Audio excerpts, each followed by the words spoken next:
Bonjour, j'espère que vous allez bien. On se retrouve pour une nouvelle vidéo, une analyse d'action sur le compte titre ordinaire Aflac, qui sur mon CTO présente une plus-value pour l'instant de 79%. On va démarrer avec un avertissement. Je ne suis pas conseiller financier et cette vidéo n'a pas pour but de vous proposer un placement financier ou un quelconque conseil d'achat, mais a uniquement un but pédagogique et de partage. Vous restez responsable de vos investissements. Alors, on va démarrer par la présentation donc d'Aflac. Alors, Aflac, c'est l'acronyme de American Family Life Assurance Company. Donc, Aflac, c'est une société qui a été créée en 1955. Vous pouvez voir sur la gauche le premier logo. Hein, donc, on voit une famille américaine. Et puis, le choix de l'animal qui est qui est un canard a priori, hein, donc je suis pas un ornithologue très poussé. Vous pouvez mettre en commentaire si c'est pas un canard. Les produits, alors c'est assez simple à comprendre. Ce sont des produits d'assurance. Vous savez qu'aux États-Unis, donc il y a pas d'assurance, de couverture d'assurance comme on peut l'avoir en Europe ou plutôt en France, à part l'Obamacare, mais pour des personnes dont la situation est très précaire. Donc, ça veut dire que chaque famille américaine doit pourvoir en fait à son assurance, notamment l'assurance santé, les assurances complémentaires qui peuvent être délivrées via l'employeur, un peu comme ce qu'on peut avoir lorsqu'on est salarié, et puis également des assurances spécifiques, par exemple des assurances contre le cancer, qui nécessite de mobiliser beaucoup d'argent, hein, comme vous le savez. En France, les cancers sont pris en charge par la sécurité sociale. Donc, il y aura également des assurances médicales, des assurances liées aux revenus, hein, par exemple lorsqu'on fait des emprunts, des assurances pour des soins infirmiers, pour tout ce qui va être lié aux interruptions de travail, et puis également des produits d'assurance vie. Alors, pour vous donner un ordre d'idée, en termes de chiffre d'affaires généré, c'est 18 milliards.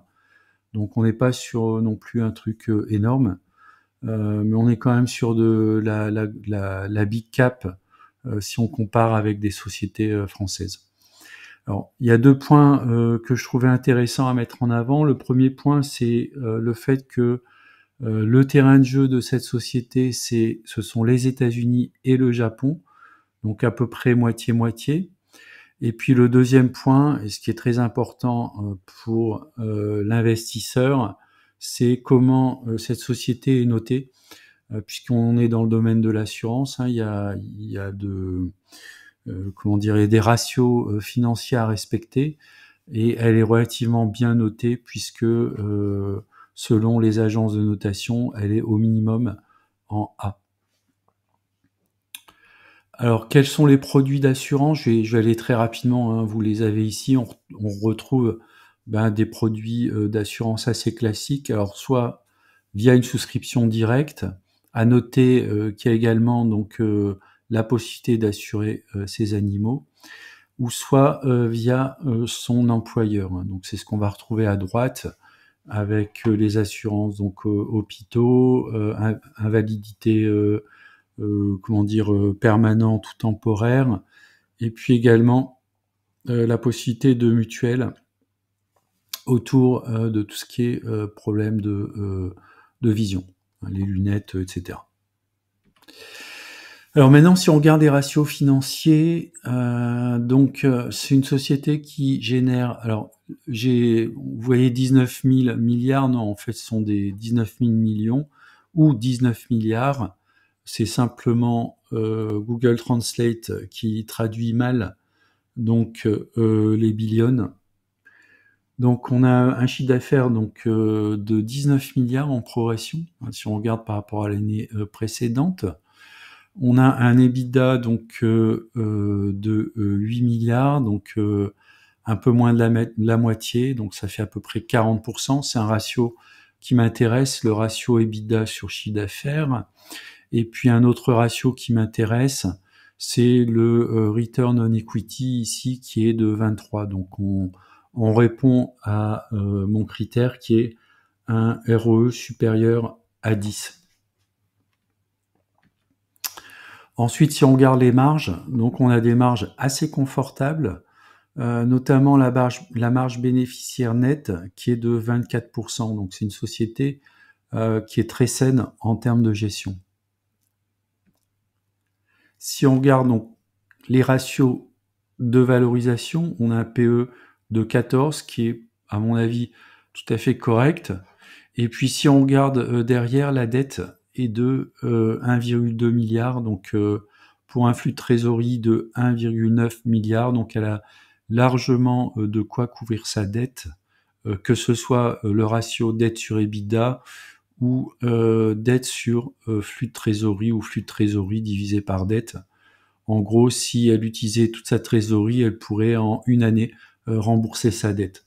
Bon, ce qui n'est pas le cas, hein, puisqu'il y a quand même une distribution de dividendes avec un taux de distribution relativement faible, ce qui est assez safe, ce qui permet, on va le voir dans la partie graphique, sur les années un peu compliquées, hein, typiquement des années où il peut y avoir des épidémies, enfin des risques, on va dire, assurantiels, la possibilité d'augmenter donc le taux de distribution si la société veut maintenir ou augmenter le dividende.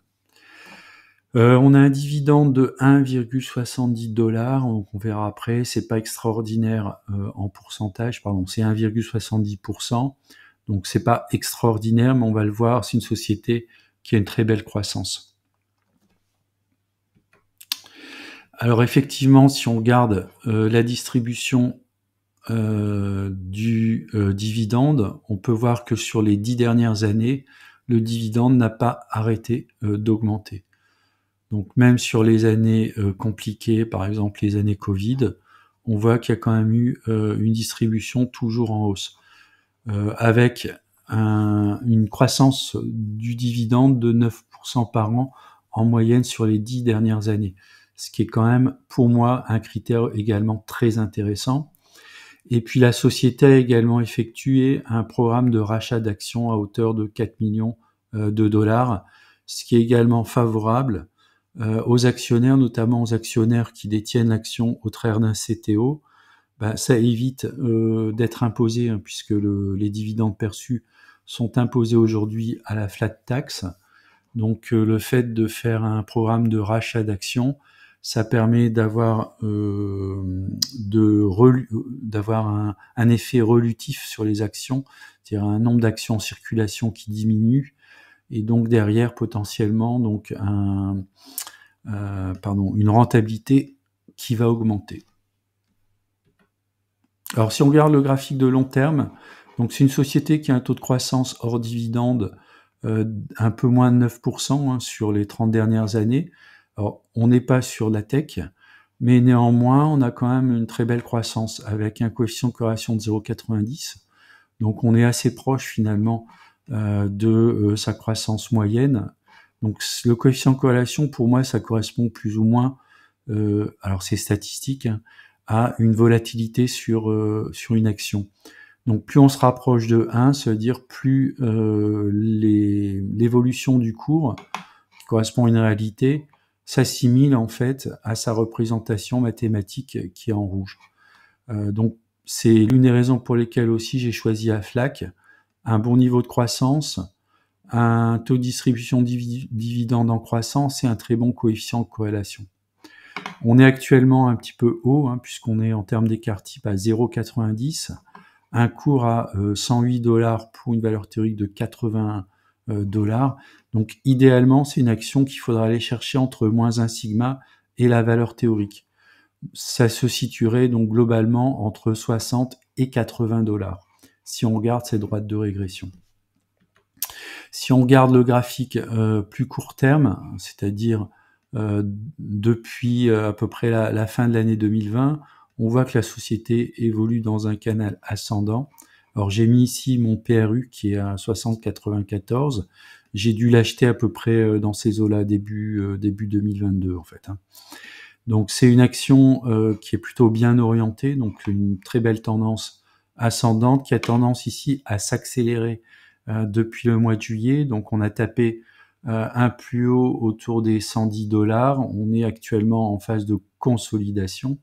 Donc dans un premier temps, on va sans doute réintégrer ici ce canal haussier et puis peut-être retourner sur un premier niveau qui serait autour des 83 $, qui correspondrait également à une zone de bas de canal. Alors mes positions et stratégies sur Aflac. Donc j'en possède 16 pour un prix de revient de 60,94 $. Donc je suis en plus-value, à peu près 70%. Donc pour moi, c'est une action de fonds portefeuille que je vais garder sur le très long terme en mode buy and hold. Alors pour deux raisons, donc la croissance du modèle autour de 9% par an. Si on y ajoute le rendement qui est de l'ordre de 1,7%, on n'est pas très loin des 10 en fait. On est même au-delà des 10 si on ajoute les deux, avec une croissance du rendement de 9% par an sur les 10 dernières années.